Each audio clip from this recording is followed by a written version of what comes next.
Assalamualaikum warahmatullahi wabarakatuh. Salam sejahtera bagi kita semua. Om Swastiastu, Namo Buddhaya, Salam Kebajikan, Rahayu. Ini Mas Menteri Nadiem Anwar Makarim. Hari ini merupakan hari yang sangat istimewa. Selain bangsa Indonesia memperingati Hari Pendidikan Nasional, hari ini juga saya berkesempatan melakukan podcast dengan Bapak Presiden RI Joko Widodo. Apa pesan-pesan Bapak Presiden di hari yang penuh semangat ini? Langsung saja saya menyapa. Selamat sore Pak Presiden, apa kabar Pak?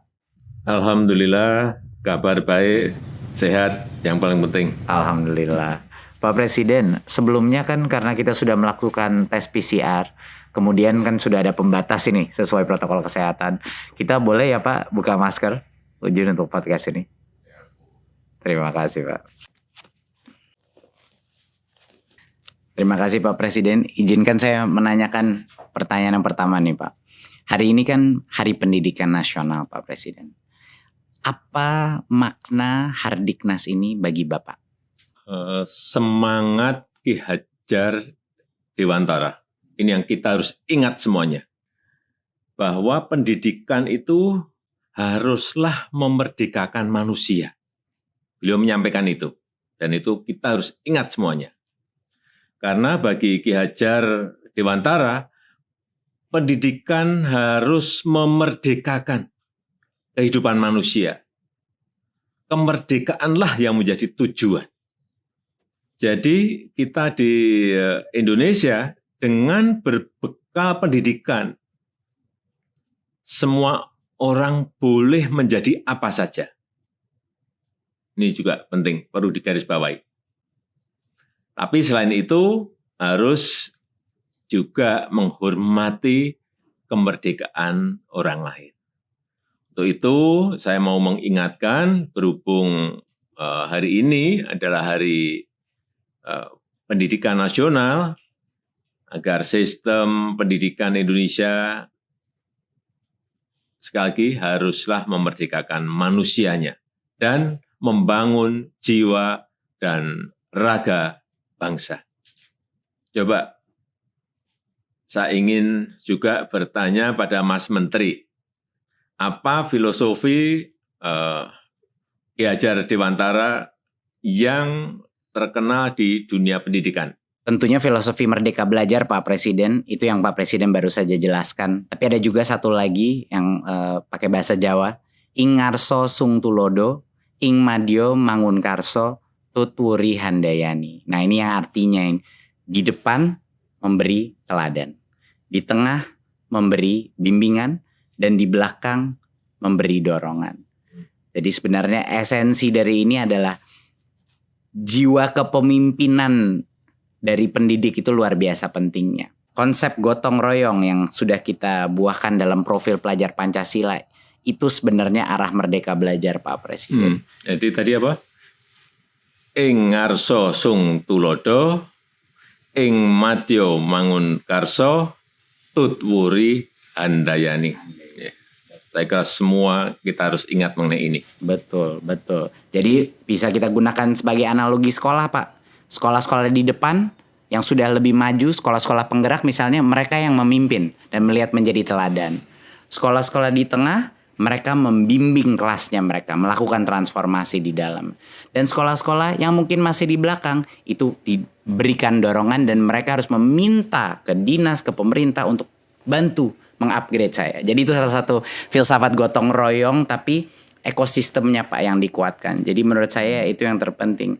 Tapi menurut saya Pak Presiden, saya sangat setuju sama Pak Presiden bahwa kemerdekaan berpikir, kemerdekaan berkarya, kemerdekaan bertanya, pertanyaan-pertanyaan sulit, itu yang impian kami ya Pak untuk di kelas-kelas kita, sehingga anak-anak ini bisa merdeka dalam menjadi apapun yang sesuai dengan minat dan bakat mereka.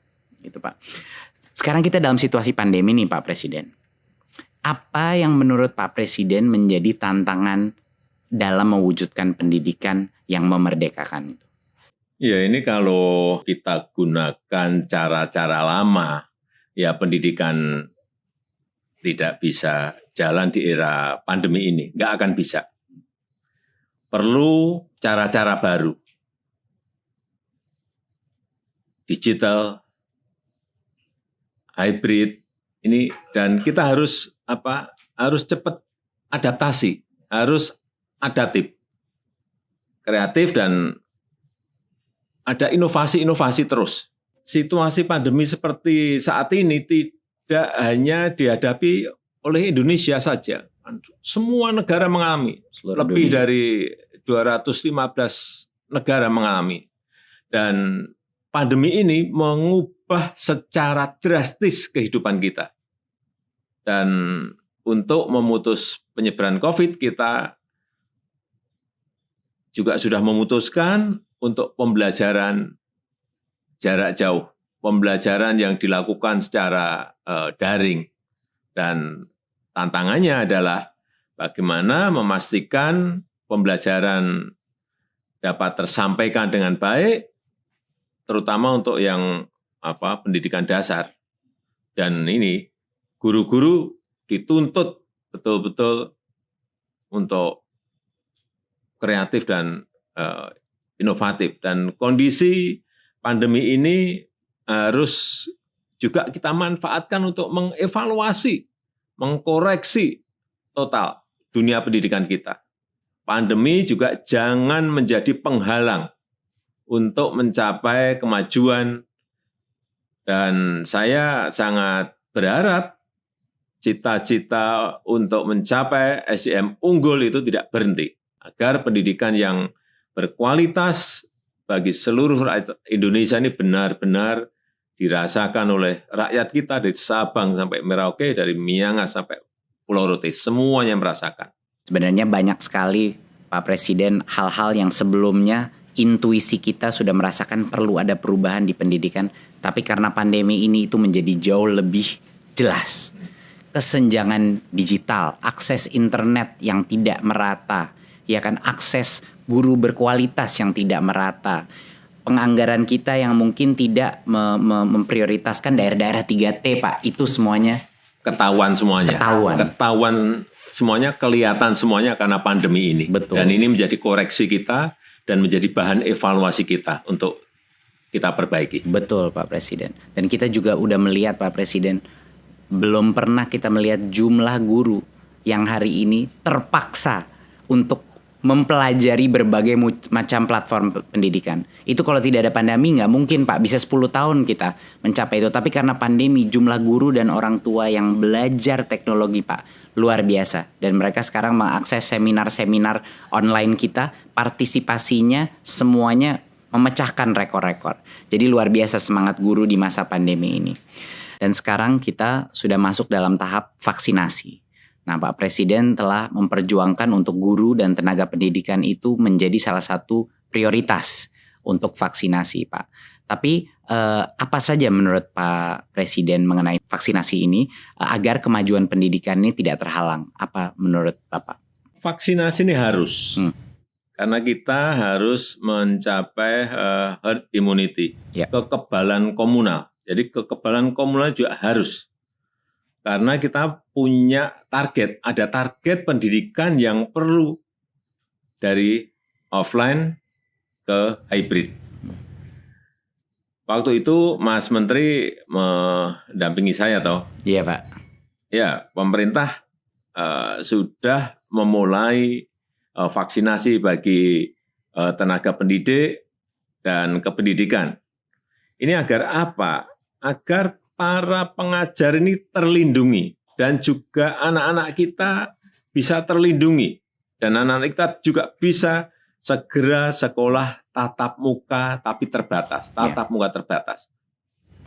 Harapan saya ini seluruh tenaga pendidik, tenaga kependidikan dapat segera divaksinasi, karena saya telah menyampaikan ke Menteri Kesehatan beri prioritas. Dan dengan segala daya dan upaya, kita ingin segera mengembalikan anak-anak kita ke sekolah, tapi juga dengan catatan harus aman dari COVID. Kita bisa segera mengejar ketertinggalan yang disebabkan oleh pandemi. Jadi, kalau nanti sudah mulai tatap muka terbatas, betul-betul secara ketat harus menjalankan protokol kesehatan. Betul. Kemudian kita evaluasi setiap wilayah seperti apa. Dan setelah itu kita akan memutuskan lagi kebijakan ke depannya akan seperti apa. Gimana kira-kira? Dari saya, kalau menurut saya itu adalah hal yang terbaik Pak. Karena sekarang banyak sekali orang tua tidak diberikan opsi untuk tatap muka. Jadi menurut saya sudah sangat baik kebijakan bahwa kalau guru-gurunya itu sudah divaksin, sekolah itu wajib membuka opsi tatap muka Pak. Yeah. Tetapi orang tua tidak wajib mengirimkan anaknya ke sekolah kalau orang tuanya tidak nyaman. Jadi kuncinya dua seperti yang Pak Presiden bilang. Pertama, tatap muka terbatas, ini bukan kayak sekolah normal ya Pak. Nggak ada ekskul, nggak ada apa, kapasitasnya cuma 50%, harus rotasi. Dan yang kedua adalah haknya ujung-ujungnya itu ada di orang tua. Tapi saat ini kalau ada orang tua, pilihan aja mereka tidak punya di beberapa sekolah dan mereka mengalami banyak kesulitan. Jadi kami bekerja sama dengan Kementerian Kesehatan untuk memastikan mendorong Pemda-Pemda dan sekolah untuk melaksanakan vaksinasi dan melakukan tatap muka, Pak. Iya, yang penting akhir Juni itu vaksinasi untuk pendidik dan tenaga kependidikan harus sudah selesai. Karena nanti di tatap muka terbatasnya di bulan Juli kan. Iya, sebenarnya Pak, tatap mukanya udah bisa mulai jalan kalau sudah divaksin. Harapannya itu Juli hampir semuanya sudah ada opsi tatap muka. Jadi insya Allah bisa lebih cepat lagi Pak beberapa sekolahnya. Insya Allah Pak. Pak Presiden, izin bertanya, sebenarnya apa yang ada di benaknya Pak Presiden mengenai kemajuan yang Bapak ingin lihat terjadi dalam pendidikan di Indonesia ini? Pendidikan untuk semua. Artinya inklusif sampai ke pinggiran, sampai ke pelosok desa, pelosok tanah air. Tapi pendidikan yang berkualitas, Ya, itu kunci. yang kompetitif. Dua-duanya harus berjalan bersamaan. Ini kan yang saya tugaskan ke Mas Menteri. Justru dengan sekarang ini ada pandemi, terjadi percepatan untuk digitalisasi. Jadi kalau melihat di lapangan proses belajar jarak jauh yang kita lakukan, menurut Mas Menteri seperti apa? Banyak kendalanya. Banyak yang nggak punya HP, banyak yang nggak punya koneksi internet, dan kita melihat di dunia memang kualitas daripada pembelajaran itu ada penurunan. Tapi hal yang dipelajari para guru-guru dan anak-anak mengenai platform-platform digital ini menjadi suatu kesempatan emas bagi kita Pak Presiden untuk mengikuti perkembangan itu dan menggunakannya untuk transformasi pendidikan seperti yang Bapak bilang, hybrid. Walaupun anak udah kembali ke sekolah, nanti berbagai macam platform teknologi akan meningkatkan kolaborasi antara guru, orang tua, dan murid dengan cara-cara yang belum bisa kita prediksi, tapi kesempatannya banyak sekali Pak. Jadi sudah ada terobosan-terobosan? Sudah Pak. Ke sana? Ada beberapa. Ya. Pertama yang saya bilang tadi adalah digitalisasi sekolah akan menjadi salah satu fokus utama di dalam program Merdeka Belajar ini. Tapi ada beberapa program-program yang sangat penting yang sudah diluncurkan Pak, walaupun dalam masa pandemi. Yang pertama adalah ujian nasional kita ubah menjadi asesmen nasional, di mana sekarang kita bukan mengukur informasi, tapi kita mengukur numerasi dan literasi kemampuan bernalar Pak, sesuai dengan standar internasional. Dan pertama kalinya di sejarah kita Pak Presiden, kita akan menambahkan survei karakter, di mana nilai-nilai Pancasila akan bisa kita ukur dan kita kuantifikasi per sekolah. Isu-isu seperti intoleransi, kekerasan seksual, dan perundungan bisa kita ukur Pak Presiden. Dalam per sekolah Pak, nanti ada peta-petanya gitu. Bagus sekali. Jadi ini program Big Data, salah satu program Big Data pertama kita Pak. Bagus Pak Presiden selalu menagih saya mengenai melakukan digital government. Jadi ini step pertama kita Pak. Ya itu lompatan yang ingin kita lakukan kan di situ. Betul Pak. Dan yang kedua Pak adalah program guru penggerak, di mana regenerasi kepemimpinan kepala-kepala sekolah kita, pengawas kita, guru-gurunya LPTK kita itu akan keluar dari alumninya guru penggerak Pak.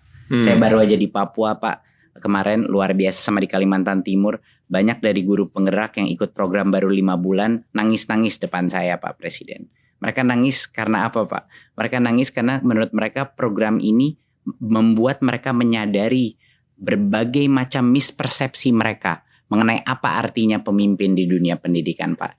Jadi strategi kedua kita Pak adalah untuk meluncurkan regenerasi kepemimpinan. Kepala-kepala sekolah kita semua bakal alumni dari guru penggerak. Ketiga Pak, kita transformasi keuangan ini yang dengan dukungan Pak Presiden sangat membantu Pak. Dana BOS yang tadinya suka datang telat Pak di daerah, kita nggak lewat pemerintah daerah, langsung transfer ke sekolah biar kepala sekolahnya nggak perlu nalangin dulu. Biasanya minjem-minjem Pak sama orang tua untuk bulan-bulan pertama. Sekarang alhamdulillah transfer langsung. Kedua, kepala sekolah sekarang punya fleksibilitas Pak dalam penggunaan dana BOS. Mereka bisa gunain, kadang ada yang kebutuhannya buku, kadang kebutuhannya digital, kadang-kadang kebutuhannya masker. Adapun yang kebutuhannya perahu untuk nyebrangin anak-anak dari pulau sebelah Pak. Iya, ini kan negara besar ya. Kebutuhan di setiap sekolah, di setiap daerah, di setiap provinsi itu pasti beragam, berbeda-beda. Betul. Jadi nggak bisa, tidak selalu kayak Pak Presiden, waktu saya pernah ngobrol sama Pak Presiden, keseragaman itu belum tentu keadilan. Iya, betul. Itu Pak, dan saya mengambil nasihatnya Pak Presiden lalu kita buat lewat kebijakan. Pak Presiden juga yang mendorong saya waktu itu untuk melakukan transformasi dana BOS Majemuk Pak Presiden. Kan aneh kan Pak, dulu Pak Presiden bilang sama saya, Mas Menteri ini aneh kok jadi per anaknya di Jakarta sama per anaknya di Papua, di Pulau Maluku. Jadi setelah kita evaluasi, kita ubah Pak Presiden. Sekarang namanya dana BOS Majemuk. Berdasarkan per anaknya itu berdasarkan indeks kemahalan. Jadi di Papua di mana bangun ruang kelas itu 3 kali lebih mahal, ngirim buku dari Jakarta bisa 2 kali lebih mahal. Sekarang Pak, anak-anak di kepulauan di Maluku sama Papua naik dana BOS-nya 40% sampai dengan 100% Pak Presiden. Ya itu yang namanya keadilan. Betul. Belum tentu keseragaman adalah keadilan. Bagaimana sekarang Mas Menteri mengenai infrastruktur dan teknologi untuk sekolah? Digitalisasi sekolah Pak, tentunya bekerja sama berkoordinasi dengan Menkominfo Pak untuk memastikan bahwa sekolah menjadi prioritas untuk koneksi internet Pak. Dari Kemendikbud kami sedang mempersiapkan program distribusi laptop terbesar Pak yang pernah terjadi, sehingga anak-anak kita dan guru-guru kita akan bisa mengakses ya, dan tentunya dengan proyektor dan juga dengan wifi router. Kapan itu? Harapannya dalam 1-2 tahun ke depan banyak sekali sekolah kita, puluhan ribu sekolah kita akan menerima paket-paket laptop Pak. Dan juga Pak, beberapa inovasi yang kita lakukan tentunya di Kampus Merdeka dan KIP Kuliah Pak. Di Kampus Merdeka adalah program yang luar biasa didukung Pak Presiden, adalah untuk membuka opsi bagi perusahaan, bagi NGO untuk membuat kursus-kursus 1 semester yang akan mendapatkan full SKS bagi anak-anak mahasiswa kita. Jadi sekarang belajar bisa di mana-mana. Iya, sekarang artinya belajar itu bisa dengan siapa saja. Belajar juga bisa di mana saja. Dengan siapapun, bisa dengan perbankan, bisa dengan industri, bisa dengan UKM, semuanya bisa. Benar, setuju sekali Pak. Tapi masalahnya dulu Pak Presiden, jangka waktunya kependekan. Kalau mau magang itu cuma 1-2 bulan Pak.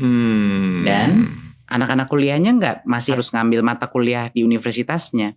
Sekarang sudah berubah Pak. Dia akan mendapatkan full 20 SKS di dalam perusahaan tersebut. Jadi dia tidak harus mengorbankan SKS dia dan kapan dia lulus. Dan juga disubsidi oleh pemerintah biaya gajinya itu mahasiswa, biaya uang transportnya itu disubsidi Pak oleh pemerintah. Jadi ini kesempatan yang sangat besar bagi perusahaan juga untuk menambahkan talentanya. Itu Pak, kira-kira. Inilah perubahan, inilah transformasi yang kita inginkan. Betul Pak, betul Pak. Dan banyak sekali perusahaan yang semangat Pak. Waktu saya bilang sama perusahaannya, Pak Presiden yang minta ini partisipasi semua sektor strategis. Mereka luar biasa semangat ya Pak, karena ini benar-benar memecahkan masalah mereka juga. Yang kedua Pak adalah KIP Kuliah. Yang kemarin KIP Kuliah baru saja kita melakukan perubahan bahwa sebelumnya KIP Kuliah itu cuma 2,4 juta Pak per anak. Masalahnya adalah di prodi-prodi yang sangat baik kualitasnya, ada banyak yang UKT-nya di atas 2,4 juta Pak. Jadi banyak sekolah-sekolah kita diskriminasi terhadap anak-anak penerima KIP kuliah karena rugi universitasnya. Nah, barulah kita ubah kebijakannya sehingga kalau prodi A itu bisa sampai dengan 12 juta Pak. Untuk prodi B bisa dengan 4 juta. Jadi ya ini persis sama seperti yang Pak Presiden bilang tadi, kesetaraan belum tentu keadilan. Iya, betul. Sehingga sekarang anak-anak dari Papua atau dari Maluku yang mau masuk ke dalam program yang mahal, misalnya Fakultas Kesehatan, dia bisa tanpa diskriminasi dari universitasnya Pak Presiden. Itu kira-kira Pak, beberapa hal yang memang sudah mendapat dukungan dari Pak Presiden. Bagus. Saya boleh tanya Pak Presiden ke Bapak, tipe pelajar apa sih Pak Presiden ketika masih sekolah dan waktu kuliah dulu Pak? Kalau saya orangnya memang waktu entah itu di SD, SMP, SMA, kemudian di universitas memang tidak mau kalah. Artinya gini, kalau saya melihat teman saya misalnya malam belajarnya 1 jam, saya tahu dia belajarnya 1 jam, saya belajarnya 2 jam. Gitu.